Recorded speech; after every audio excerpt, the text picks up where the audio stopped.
Hello, in this video, we will discuss repeat REPT function of Excel.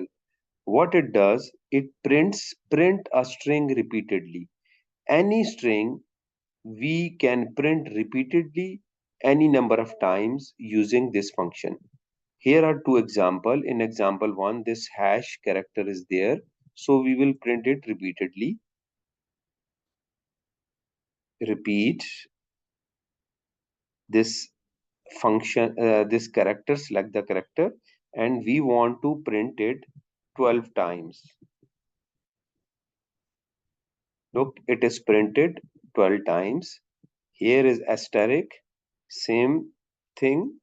We will use the repeat function and asterisk, select the character or a symbol which you want to repeatedly print. And let's say I want to print 50 times. So it is printed 50 times. If I will change here A, so A will be printed 50 times. If and sign, it will be printed. So this is the use of repeat function.